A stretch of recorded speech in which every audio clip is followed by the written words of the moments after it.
No, not at all.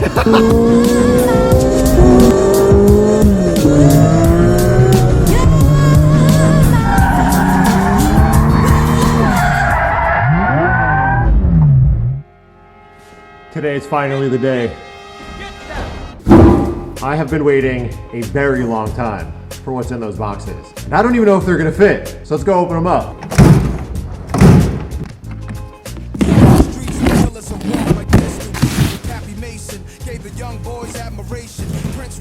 And Fritz from Harlem, street legends. The drugs kept the hood from starving. Pushing cars, Nicky Bars was the 70s, but there's a long list of high-profile celebrities. Feels like Christmas morning, except for I had to pay for these, and I've been worried if they're gonna work since I've ordered them. Because sometimes the simplest mod is actually the most complicated mod. And when it comes to fitting wheels, it couldn't get any more complicated, but it really makes or break a car. Because to average people, putting your wheels on your car is just like order a set of wheels that you like, get some tires, slap them on, and you're good to go. But when you're as deep in this as us nerds, you know that nailing your wheel fitment is critical to the way your car looks. And on a center lock Porsche, it doesn't get any harder because you cannot run spacers. So lots of variables, but I'll shut up for now. Let's go look at these wheels. Street legends, the drugs kept the hood from starving. Pushing cars, Nicky Bars was the 70s. I've wanted these for so long because I have them on pretty much every car. BBS E88s in center lock for the GT3RS. Except for they're not for my GT3RS because I couldn't find a set and these have been impossible to get. So these are actually for a 991 GT3, which no one else on a 997 has ran yet, or at least no one that I've seen. The BBS E88 is not what I would call a rare wheel, but it is a very sought after wheel. So it makes them really hard to find. And BBS has been backed up on orders for over a year, meaning you order them now, you'll get them in 2026. And if you guys know me, you know I can't even commit to owning a car that long, so I'm not gonna buy a set of wheels for it. Luckily, I sourced a set of these used. They're for a 991 GT3. So I did a bunch of research and I think I can make it fit. When you have a set of wheels that could take over a year to get and can cost more than $10,000, you really don't want to screw it up. And when you have a car that's worth a ton of money too, I really don't think that cutting the fenders are an option. So we're gonna have to absolutely nail this fitment. And I'm gonna teach you a couple things that you may already know, but if you don't, then you're gonna learn.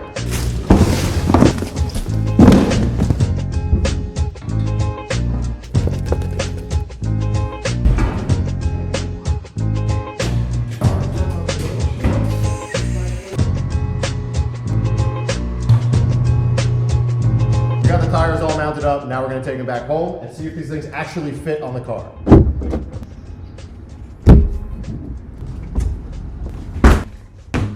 Sometimes I think I have a really diverse palette and then I catch myself doing things I don't even notice in the moment. Yeah, I'm an idiot. And this doesn't even count the green E36 that has similar wheels. It just happened. It's what I'm drawn to. I know what you're thinking. You're all saying, you're a phony. You don't even know how to fit wheels on your car. But I'm saying it gets harder the more you care. And that's because of this center lock nut. Because normally you'd run one of these things.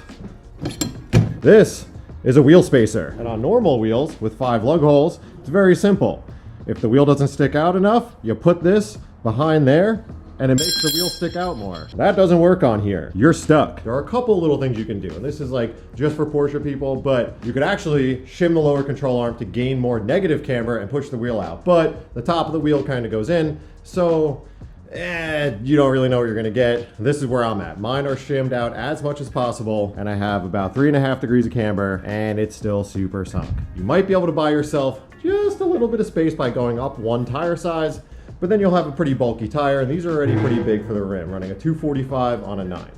So let's talk about the first thing that changes wheel fitment.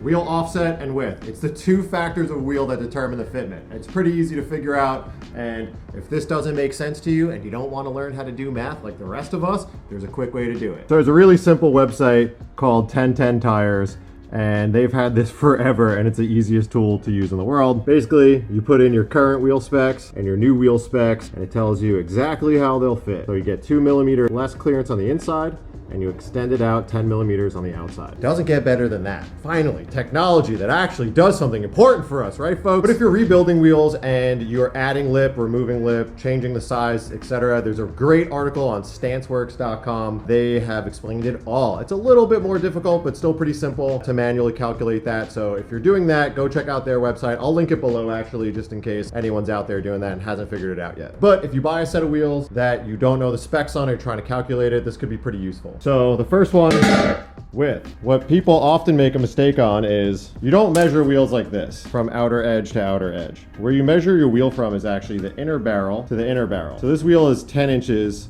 wide, whereas if you measured it from here to here, it would say it's 11 inches wide. And if you're really trying to dial in your wheel fitment, 1 inch could be a massive difference, especially when you go on to the next step of calculating offset. You could be off by as much as 12 millimeters. Wheel offset is, in layman's terms, how much the wheel sticks out or goes in. And what you're looking for is effectively the wheel has a back pad here where it sits up against the hub, and you're trying to determine what this point right here sits in relation to the overall width of the wheel. So if this is the hub of the car, if you lower the offset, it pushes the wheel out more. So you'd have bigger lip, more concave, whatever it may be. When you raise the offset, it's effectively moving the back pad of the wheel further out to the face of the wheel. That's the basic premise of it. Again, if you really want to learn the math, go check out the Stanceworks article. It'll help you out a ton. But basically, we get the rough outline of our wheels and we'll know exactly how they'll change, and that'll give us a good base map of what to do. But because we can't run a spacer, and I kind of think that this car is a little bit too expensive to like roll or cut the fenders,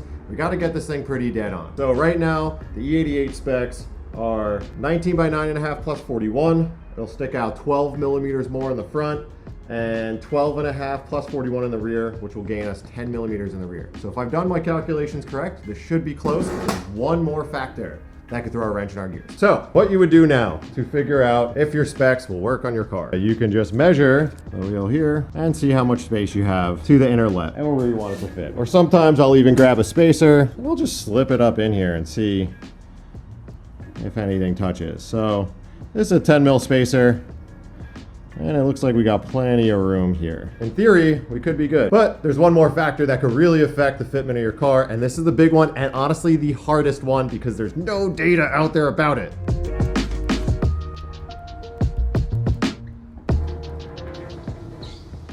Tire sizes make no sense.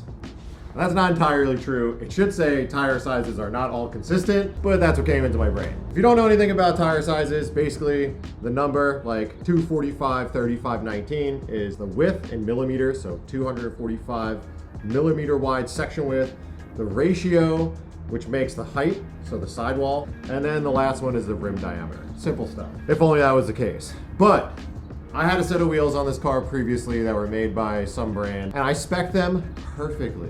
But I put them on the car with the exact same size tire that I spec'd them with, except for they were a different brand. And guess what? The fitment sucked. The tires ran just a pinch too narrow, and it looked horrible. There was nothing I could do about it. I had brand new wheels, brand new tires, and it looked terrible. I actually didn't even run them. I just pulled them off the car right away because I was so dissatisfied with it. And that is what makes me really nervous about this, because the first set is very easy to calculate where your wheel is going to sit. But when you go to tire websites, they're all listed as the same size. And then you could go in and you could look at their section width and their overall width and rolling diameter and stuff, but it's really hard to figure out what exactly that means. This is a 325 30/19 Yokohama 8009. It's a 200 treadwear street tire that could be meant for the track. This is a Michelin Pilot Cup 2 in the same exact size. And you could see that they are actually completely different profile tires. The Michelin has a super rounded sidewall that's known for their tires, whereas the Yokohama has a very different squared off sidewall. Now these tires are both mounted on different size wheels. One's on a 12, one's on a 12.5. So of course they're gonna look different. But that's not what I'm talking about, because the section width is not exactly what you would think. So the quick math is this: 325 divided by 25.4, you would get 12.79 inches of section width. But that's not actually correct either. So you go on Yokohama's website and their section width is listed at 11.9. And Michelin doesn't even list their section width. But if you dig deep, go on Tire Rack, you'll find it somewhere, and it says it's 13 inches. So now great, you got the same exact size tire, but one says it's 11.9 inches wide and the other one says it's 13. So how do you go about figuring this out? And the quick answer is you kind of wing it. Here's what I did. I figured if the Yokohama was going to be a bit narrower than the Michelin, and I'm going to be putting it on a bit of a wider rim, then I'll have a little bit of what we call tire stretch. And this isn't much. It's almost squared off, but it's got a little bit of inward movement here. So I know I'd be able to kind of push the limits of the wheel poking out because I'll gain a little bit back on the tire sizing. Because as we see here, this is pretty close. It's not flush, but I measured it out and it's about 12 millimeters from being flush. So we've got some room to play with. So I do think that this is going to work. And if you're sick of hearing me talk, or you think you already know all this and this is really stupid, you're in luck because we're not doing anything else today.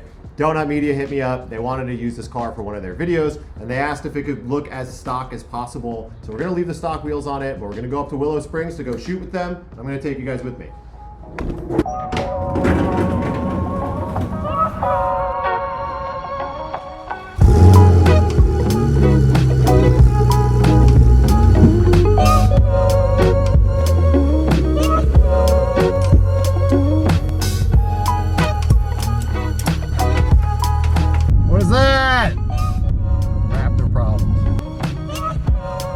Came up here to Willow Springs this morning. We're at Streets of Willow with Donut Media. My buddy Jeremiah reached out and asked if they could use the RS for one of their shoots. I don't know what it is, but I said yeah. Get to do some laps on track, hang out with some buds, check out some of their cars. Apologies, I forgot to bring the cable for my external mic, so if the audio sucks, it's windy here, my bad. The rest of the video will be better, I promise.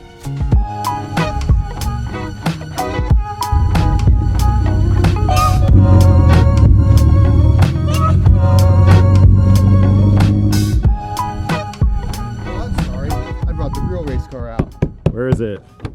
Where is it? It's right here. Oh, now it's a race car. I've seen a lot of race cars without a roof before. Yeah. Wow, the disrespect. Wow, it's really nice because people probably think you're a sweet boy on Donut, but then you just go out here and do shit like this. How dare you? It's not like I'm putting it on his hood or anything. Yeah, so check it out. What do you think? Dude, let's check it out. Yeah.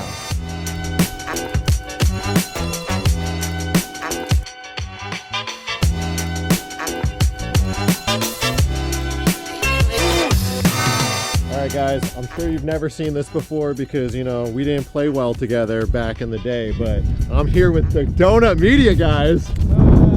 Gary actually brought out his catfish. I've never seen this car in person. Have you not? No, I've never seen it. Fire this thing up. Has it got a cam? No, it's got nothing. It's bone stock. No way. Yeah.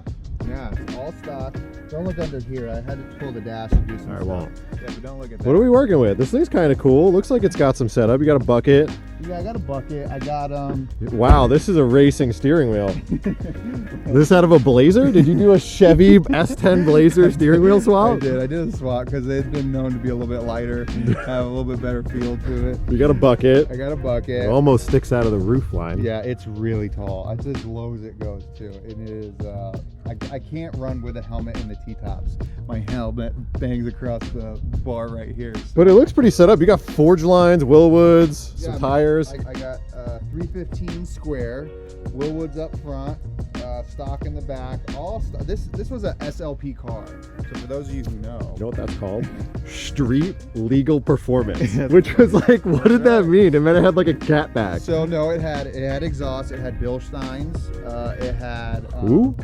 Bill Stein? Bill Steins, is that what you call them? Bill Steins. You definitely added a SCH there that doesn't belong. Let me do it the way I want to do it. So it had suspension upgrades, had exhaust. It had originally 10-spoke chrome wheels, which was another thing. These are cool though. SLP, yeah, these are forged lines. And then it's got the whole UMI catalog. So damn, so this thing's sauced up. It's sauced up. Okay. Yeah, man is out here owning an LS-based vehicle and doesn't have a cam?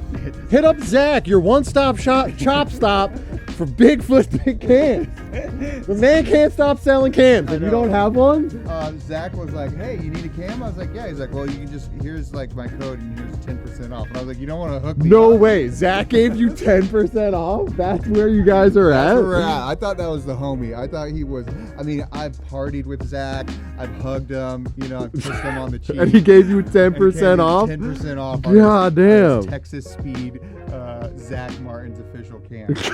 It's okay. You guys are boys enough that you don't know his last name. So Isn't it Martins?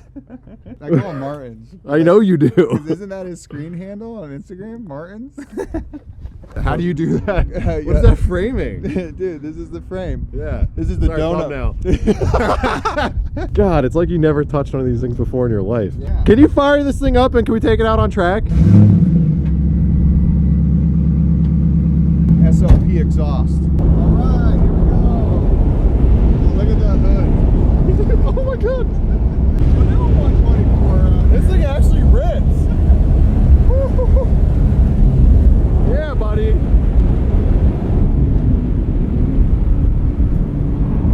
Jerry said he was a professional race car driver and I didn't believe him, but now I might be convinced. Yeah, I didn't think I had it, huh? I didn't think you had it in you. Alright, what do you think? Honest opinion, man. Dude. Seriously, I'm really impressed by this car. Like, Catfish. it's got a lot of suspension work that you can't see, but Right, yeah. this thing has a ton of grip. And A the 315 square, this thing is planted. Yeah, it stays. It like stays in line. I need a wheel. You need a steering wheel Yeah, for this sure. thing- But this is, I think this is a pretty slept on car because if I saw this on track, I would think absolutely nothing of it. Yeah. But it's got a tremendous amount of grip. The LS makes plenty of power. Yeah, it does what you need to do. And it's got T-tops. Which is really scary because I just kept thinking, like, if we flip this, my scalp is on the ground. No, you'd be fine. So I can't talk about what they're filming today, but we do have a 918 from Porsche Santa Clarita, and we're going to go do a couple hot laps in it.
Okay, we're back, and it's finally time. I've been waiting for this for so long, and it kind of killed me that I had to leave before I could put them on. So excited to see this. I've wanted to try these wheels on the car for so long.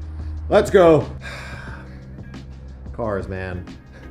I didn't even get 2 seconds into this job until I realized that I could still do it. It's just gonna be harder. My absolute favorite tool ever, the Hytorc torque gun, will not work with the E88s. Also, it's not January. Gosh, this is like a quick explainer of my year. If you haven't got one, get one. This is from Sam. Oh God, March is the best one. Dream Mark II, Montana green with a rally grille. Oh my Lord, and a R32 swap. I wish my Mark II wasn't black, but Montana green's impossible to find. But anyways, this thing, basically, there's no work. It's too long, and it doesn't fit into the spokes. Which is an absolute huge bummer, because doing this the old way sucks, and I'm gonna show you.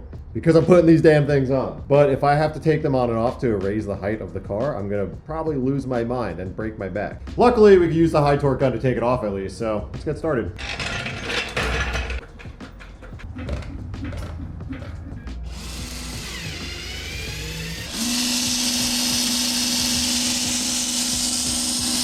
Remember that for in a couple minutes when I'm struggling. I love complaining about center locks because they have so many downfalls of what make them awful. The other one, besides the tightening and loosening procedure, is anti-seize. This stuff absolutely sucks, and it gets everywhere when you use it. The other fun part about it is there's no precise amount of anti-seize that you should use. Too little, your wheel might get stuck on the car. Too much, and it might like creak or make noises because it's not properly sealing. These wheels have some really old crusty anti-seize in it, and I read online that there's a trick to get it cleaned up, because if you come here, you could see that just wiping it like doesn't actually do anything. A simple solution to getting it off that I read online is actually using WD-40. And you would never think to use this because you think it's a lubricator, but apparently something in it manages to eat it right up, folks. Which is good to know, because this stuff, like once it gets on your wheel, or if you get it on your hand and then touch your car, it's like impossible to get off. So WD-40 is a good trick for the 7 people with center locks watching this.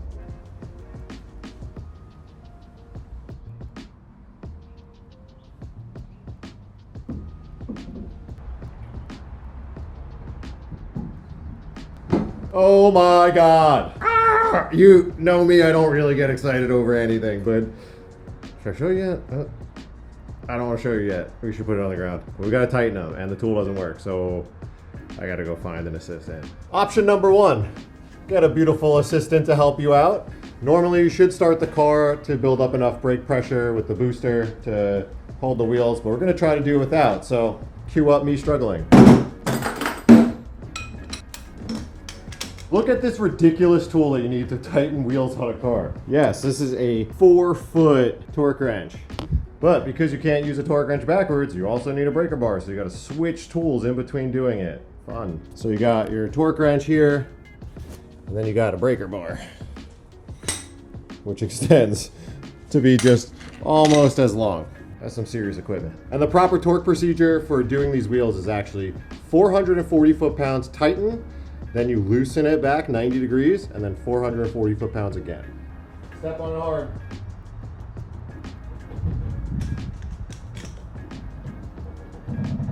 Not gonna work. Yeah, so like I said, you need to start the car because you gotta rely on the brake booster to apply enough pressure to actually get the stuff to hold. All right, Amy, fire it up.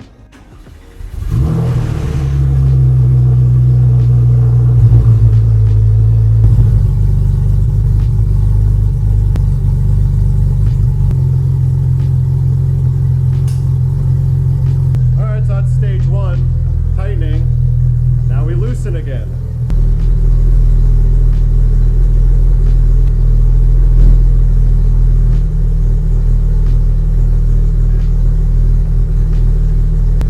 Now we tighten one more time.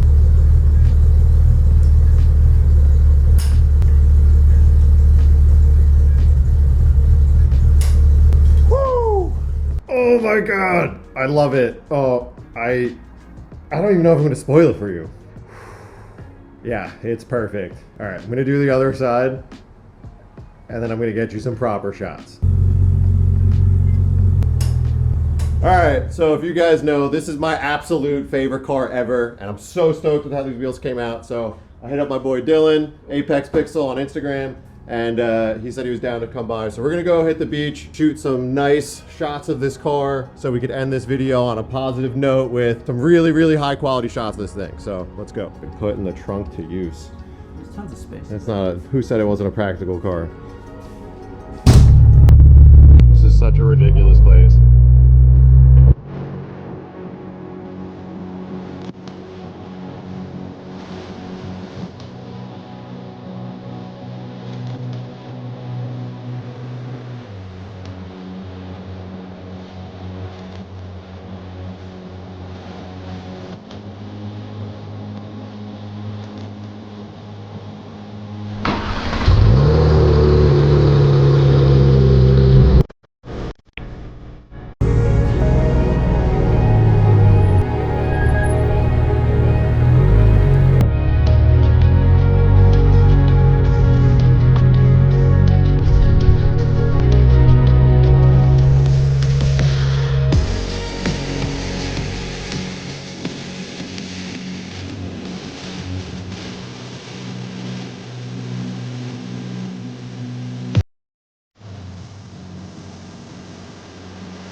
I can't believe how good this looks. I'm like mind blown. This thing is absolutely perfect. It's exactly what I wanted, and I can't even believe this is my car. Not only is the RS an absolute dream car to me, but to have it actually set up like this is, it's unbelievable. And the fitment is perfect. This is incredible. We didn't have to cut anything. We didn't have to roll any fenders. We just absolutely nailed it. And it's so tight, like you can't even get your finger in here. It's absolutely perfect. Just a little bit of stretch on the rear tire gets it right in there, and under compression, it just tucks right up in. The front is absolutely perfect. If I had to nitpick, it would be that the tire profile of the sidewall doesn't match perfectly because the rear has a little bit more stretch than the front. I wish that they were both more squared off like the front, but if they were, it wouldn't fit. I would have to put a half-inch smaller rear lip on the wheel, and then it'd be sunk in a little bit too much, which you would fix with a spacer, but you can't because it's center lock. So this is perfect. This is as good as you can get with having an aggressive fitment on a center lock 997 GT3RS, and it is absolutely perfect.